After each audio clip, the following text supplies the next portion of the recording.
కాకినాడ జిల్లా పిఠాపురం నియోజకవర్గం గొల్లప్రోలు నుండి అన్నవరం శ్రీ సత్యదేవుని సన్నిధికి అధిక సంఖ్యలో భక్తులు మహాపాదయాత్ర చేపట్టారు.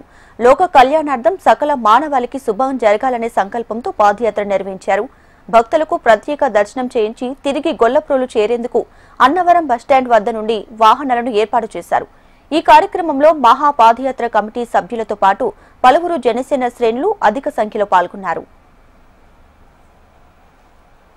రోజు పిఠాపురం నియోజకవర్గంలో గొల్లప్రోలు ఏదైతే గ్రామ పంచాయతీ అయితే మున్సిపాలిటీ ఉందో ఆ పరిధిలోనే కాకుండా మండల వ్యాప్తంగా కూడా హిందూ బంధువులు అందరూ కూడా ఎప్పటి నుంచో గొల్లప్రోలు గ్రామస్తులు ఏర్పాటు చేసినటువంటి ఈ సత్యదేవుని దర్శనార్థం ప్రతి సంవత్సరం కార్తీక మాసంలో పెద్ద ఎత్తున భక్తులందరూ కూడా గొల్లప్రోలు నుంచి మొదలెట్టి అన్నవరం వరకు పాదయాత్ర చేసుకుంటూ వెళ్తూ అన్నవరంలో సత్యదేవుని దర్శనం చేసుకోవటం ఆనవాయితీగా వస్తూ ఉంది.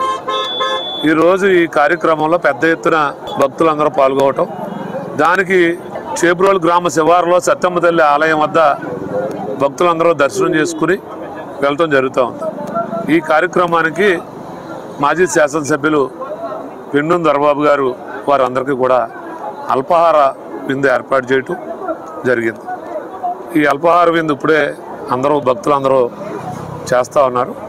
ఈ కార్యక్రమానికి ఏదైతే పవన్ కళ్యాణ్ గారు ఈ పిఠాపురం నియోజకవర్గంలో ప్రతి గ్రామంలో సమస్యలు తెలుసుకునే విధంగా ప్రజలందరికీ అందుబాటులో ఉండే విధంగా ఏదైతే కమిటీని నియమించారో ఆ కమిటీలో భాగస్వాములైనటువంటి జ్యోతుల శ్రీనివాస్ గారు గారి అయితే ఓదూరి కిషోర్ గారు, పెండుం దొరబాబు గారు, నేను, మరి అలాగే తంగెళ్ళ ఉదయ శ్రీనివాస్ గారు మేమందరం కూడా పాల్గొనడం జరిగింది.